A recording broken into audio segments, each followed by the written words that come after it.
What happens when you put the best overall players onto the worst team in the Premier League? Today, we are going to find out exactly what happens. We are going to bring in the highest overall for each position here and bring them into the squad here and see if this worst team in the league, Southampton, can battle for top four as a minimum, battle for a trophy domestically. We'll find out. We have given ourselves $1 billion, but we will give ourselves more if we need to. We are going to bring in every single player here that is the highest position for their position, starting with the goalkeeper, which is Liverpool's Alisson.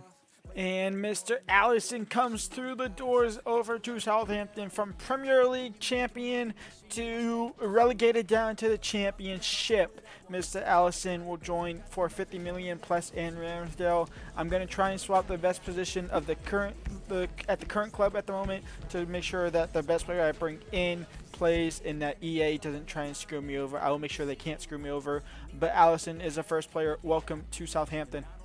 Now the highest right back, and we're just going to go ahead and trigger his 145 or 148 million release clause, whatever it is Jules Koundé. He is the highest right back natural position into the game, and he will be coming in from Barcelona over to Southampton to join Southampton here at the Premier League level.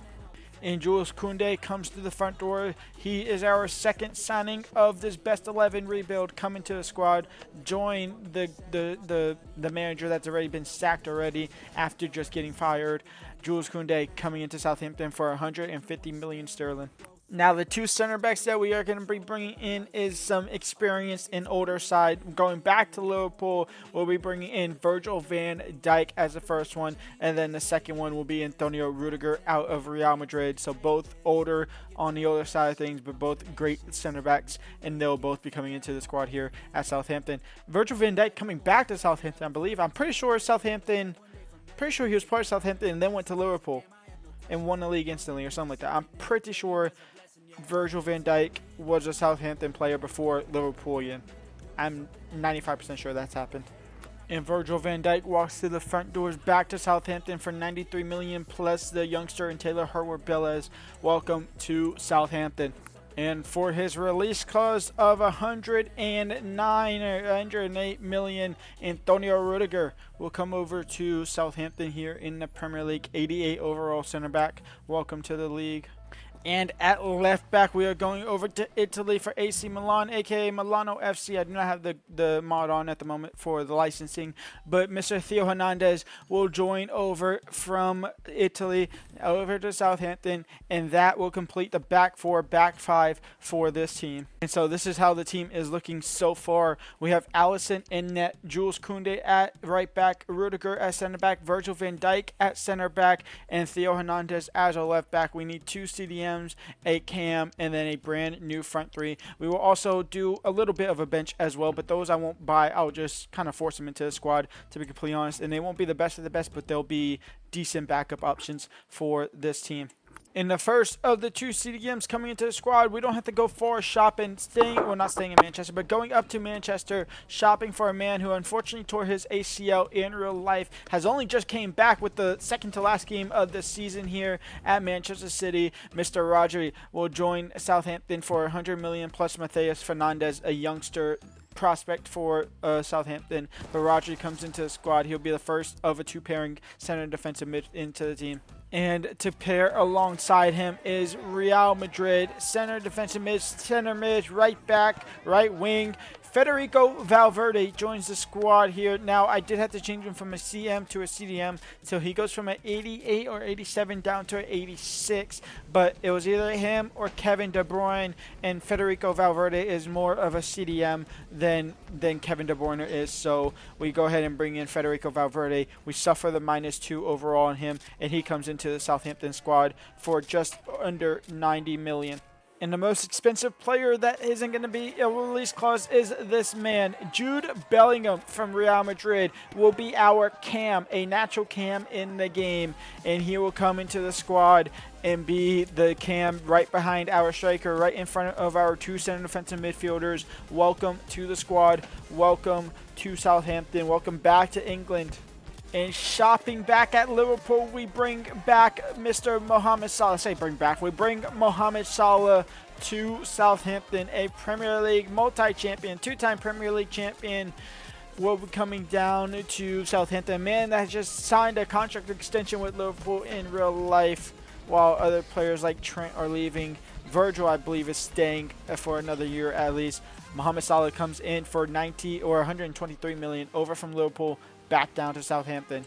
And bring in one of the most arrogant players, in my opinion, Mr. Vinicius Jr. We go ahead and just trigger his release clause because I had to add an extra billion to my budget anyway to be able to bring in my front three because we ran out of money. So a release clause of 300 million plus. Mr. Vinicius Jr. will join over from Real Madrid, the Brazilian that didn't get frauded over Ballon d'Or, by the way, despite claims that he did. He will come over from Real Madrid down to Southampton. Welcome to the Premier League. Welcome to the worst team in the Premier League. Hopefully you can make it the best. And last but not least is a striker. Now we had three options at striker between Erling Haaland, Kylian Mbappe, and Harry Kane. We decided to go with Erling Haaland because he has the most in-game stats according to SoFIFA. So that's why we went with him. So 166 million. Erling Haaland, 90 overall, comes into our striker, and that is a first 11 complete. And so this is how the first 11 looks at the moment after signing the best of their positions. We have Alisson in net, Koundé, Rudiger, Van Dijk, and Theo Hernandez as a back four. Valverde and Rodri in the midfield duoship, paired along with Jude Bellingham sitting just in front of them. And up top we have Vinicius Jr. on the left, Mohamed Salah on the right, and Erling Haaland as our striker. Now I'm going to go fill the bench with a couple of 85, 84, 86 overalls, and then we'll see kind of how this team progresses and see. Obviously they're not going to get relegated. This team shouldn't get relegated at all, and see if they can fight for the title, fight for Champions League football for next season, and we'll see what happens there. So let me bring in some of these other guys. We'll release the lower rated players, that way it's a whole different team here, and then we'll go from there, see month by month, for at least for me. Alright, and the bench is filled out with some players 85 and below, a couple 84s, or really only 184. Now, I didn't really want to decrease the odds of the other teams in the Premier League, so we really try to stay away. We only brought in one in Michael Olise. Obviously, we have a couple of the Premier League stars in there, like Erling Haaland, Virgil van Dijk, Alisson. So Liverpool is theoretically going to get a little weaker because we have three of their players. We have two Manchester City players, but that's about it. That's all we really care about. It's fine if they're a little bit weaker. Honestly, it'll help us out anyway. But we have players like Cavada, Vitinha, Nico Williams, Cancelo, Caicedo, Cristiano Ronaldo, DeMarco, Olise, Xavi Simons, Dani Olmo, Araujo, and Unai Simon as our just backup players, bench players. So now what we're going to do, I'm going to go month by month. I'm going to show y'all any crazy results or anything like that, and then we'll just go from there into the end of the season to see whether or not this team can compete in the Premier League at a higher level now, getting rid of everybody that is part of the relegation side.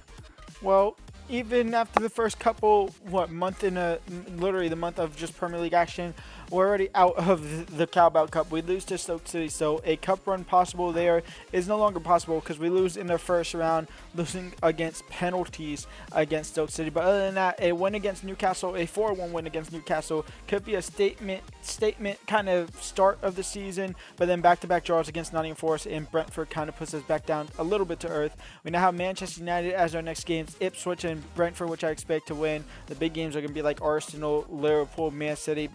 We'll see. I'll start at the start of December before the busy January transfer window comes up, and we'll see how this team is doing at the start of December. And so through the first couple of months of the season, a win against Manchester United, a winning whole entire month of September. In fact, as we beat Ipswich Town 3-2, we beat Bournemouth 2-1. We go into October where we don't win a single game, losing the two Big Six games against Arsenal and Man City 2-0 and 1-0, drawing against Leicester City 1-1. We bounce back with 3 wins on the trot, one against Everton, a 1-0 win, a 3-0 win against Wolves, a 3-2 win against a lesser side in Liverpool, a 1-1 draw against Brighton. That sees us in December now, where we have multiple games to go, but that does see us sit 5th in the Premier League, so already better. We already did our point tally. We nearly doubled our point tally already. We are 3 points off top of the table Chelsea at the moment, with 6 games left to go until we're halfway through the season, but we're already doing better. We're already fighting for European football. We're fighting for the Premier League title, and this game here against Chelsea is going to be a big indicator as we beat them 4-2 with Mohamed Salah picking up man of the match. That shows you how good these players really are on paper. And then we lose 3-1 to Southampton. All right, or to Aston Villa, I should say. And after that December month, we're now halfway through the season with a 4-2 win against Chelsea, a 4-1 win against Tottenham, a 3-1 win against Crystal Palace, back-to-back draws in the midst of that between Fulham and West Ham, a obviously lost against Aston Villa, which y'all seen, which they are actually sitting third in the Premier League table. Now, in real life, this fifth spot would be going to Southampton to the Champions League because of the coefficients and all that, even though right now, technically in the game, it wouldn't have begun, but in real life, it would. It's all much of it. Arsenal are currently winning the league. They are tied on points with Manchester City, currently both at 41. They're the two teams that I really haven't hit the most. In fact, I don't think I took a single Arsenal player at all. There is not a single Arsenal player on this team. There is two Manchester City players. They're the best. They're out with the best CDM and out with the best striker, in all honesty.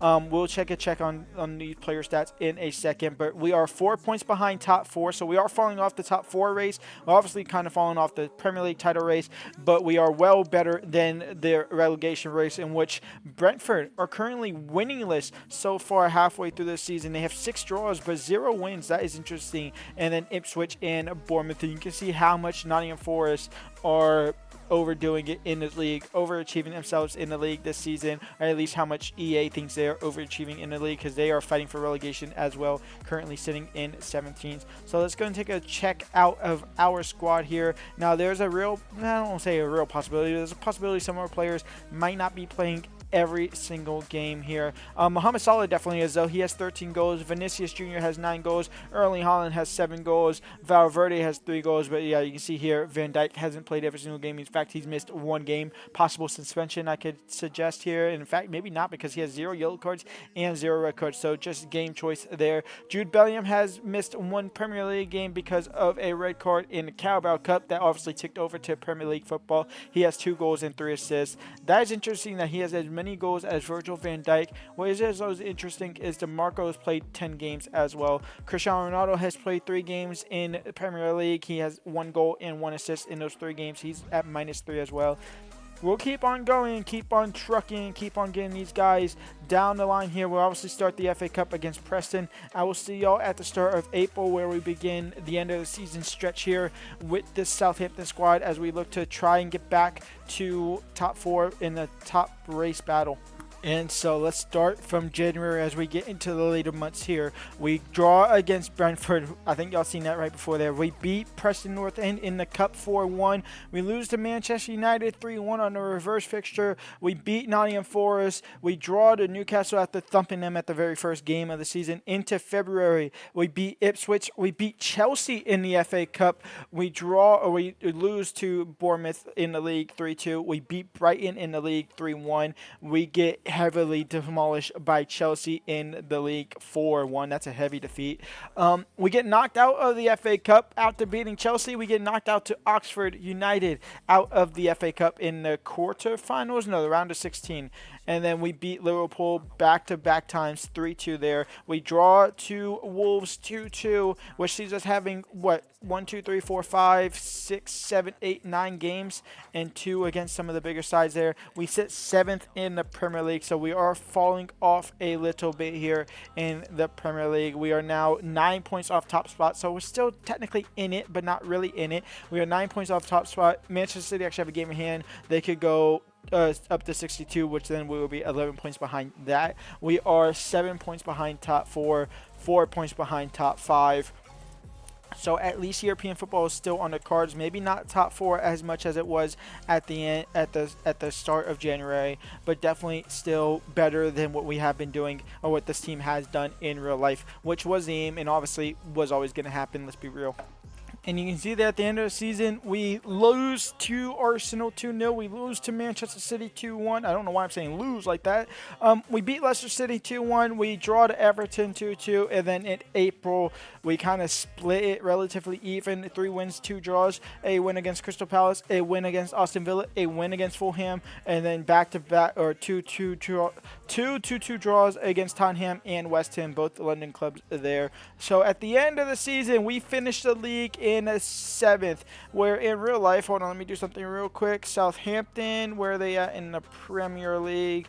That's actually Arsenal's last game of the season. Wow, away from home, they finished 12th. So we outdo them by 44 points in this time with the best players on planet Earth. Arsenal go ahead and win the league by 8 points over top Manchester City.